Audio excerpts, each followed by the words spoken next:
Picture the year 3000. No physical instruments, no speakers, just pure mathematical resonance beamed directly into our consciousness through quantum choirs. It forces us to ask, how do we get from wood and brass to that? The journey starts with sweat and brass in the 1910s. Before electricity amplified anything, musicians had to physically force sound into a room. Groups like the original Dixieland Jazz Band took ragtime rhythms and improvised on top of them, creating a sound that compelled people to move. This early jazz culture required physical gathering spaces. Dance halls exploded across cities. At the same time, the automobile reached mass production. Young people suddenly had the mobility to leave their immediate neighborhoods and congregate wherever the music was playing. By the 1920s, those small, five-piece New Orleans setups had to evolve. Dance floors got larger, so the bands had to get louder. Pioneers like Louis Armstrong and Duke Ellington organized massive brass sections to fill these grand rooms, turning jazz into a massive national obsession. Every note in this era was entirely acoustic.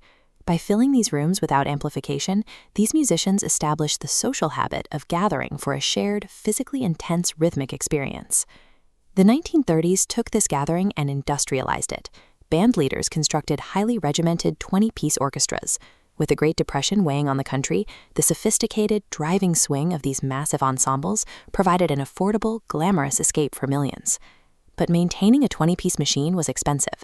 As the 1940s arrived, the spotlight shifted. The massive brass sections receded, and the focus moved to the individual at the microphone. Frank Sinatra captured this perfectly, using an intimate vocal style that made him a solo superstar. Audiences now prioritized the personality of the singer, making the orchestral arrangement a secondary consideration. Legendary vocalists like Ella Fitzgerald and harmonizing groups like the Andrews Sisters took over, making the human voice the primary focus of recorded music. Music was now incredibly polished, smooth, and tightly controlled by major studios. It created a rigid, sophisticated establishment, a high bar of professional perfection that the next generation would eventually find too restrictive.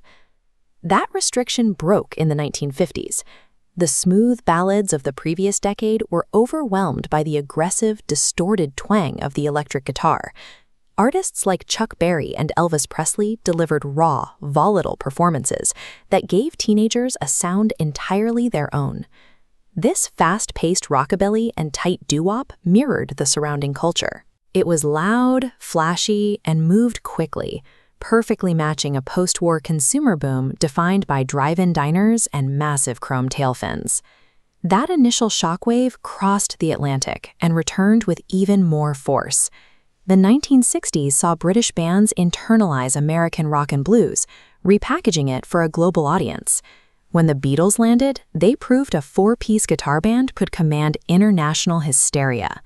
Meanwhile, American cities cultivated their own distinct rhythms. Detroit's Motown crafted highly choreographed, infectious soul, while James Brown stripped away the melody to focus on pure rhythm, providing the essential materials for funk. High-decibel amplification fractured the consensus of pop music. It allowed separate, localized subcultures to claim their own sonic territory, ending the era where one style of music dominated the entire audience. In the 1970s, the scale expanded into the stratosphere. Bands like Queen and Led Zeppelin stretched blues rock into sweeping, theatrical anthems designed to fill massive sports stadiums. Rock became an immense, highly profitable spectacle. As rock grew more complex and expensive, a new generation rejected the excess. Punk rock stripped music back to fast, aggressive three-chord tracks, proving that anyone with a guitar could participate in the culture without needing a stadium-sized budget. But the industry soon pivoted toward a new medium, the screen.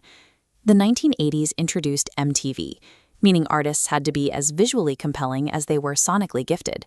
Performers like Michael Jackson utilized cinematic music videos to dominate this new, image-driven landscape. To match these glossy visuals, musicians swapped analog instruments for synthesizers and drum machines. This created an artificial, neon-drenched soundscape that reflected the decade's obsession with a high-tech, futuristic aesthetic. By the late 80s, the airwaves were saturated with perfectly produced pop and heavily polished hair metal. While it was visually stimulating, the high level of artifice eventually created a cultural hunger for something unpolished and authentic. That hunger was satisfied in the 1990s. The Seattle grunge movement, led by Nirvana, traded spandex and synthesizers for flannel and distorted guitars. They delivered gritty, emotional lyrics that directly rejected the polished artifice of the previous decade. At the same time, hip-hop entered a golden age of lyrical complexity and innovative production. Yet the industry's mainstream core remained heavily manufactured, with choreographed boy and girl bands dominating the final years of record-breaking physical sales. In the 2000s, the medium itself vanished. The rapid collapse of the physical CD allowed digital files to place an infinite library into a listener's pocket. This shift broke the traditional album format and gave consumers total control over their listening habits. By the 2020s, streaming algorithms have largely dissolved the borders between genres. A single playlist can now jump from K-pop to Latin trap to indie folk without friction, as the rigid labels of the 20th century continue to fade. Digitization removed the final physical barriers of distribution. With the constraints of physical media gone, both listeners and creators now operate in an infinite digital landscape, creating an environment where non-human creation is a logical next step. Moving into the 2030s, we expect a shift toward the high-energy electronic sounds of hyperpop. But the real evolution is the technology. Artificial intelligence is graduating from a simple production tool into an active, decision-making collaborator in the creative process. This chart visualizes the scale of that shift. By 2030, nearly 200 million independent creators are projected to be bypassing traditional record labels entirely. They are using AI-driven tools to produce professional-grade music directly from their own homes. By the 2040s, we may move past audio entirely. Researchers are already looking at neural streaming, personalized sensory experiences beamed directly into the brain. You won't hear a recording. Your nervous system will experience the resonance directly.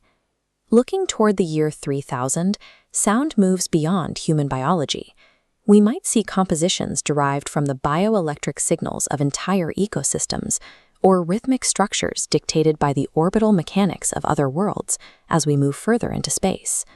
Even as the technology moves beyond our current comprehension, the fundamental act of organizing sound into shared meaning remains. Whether it's a brass horn or a synthesized biorhythm, music stays at the center of how we communicate our reality to one another.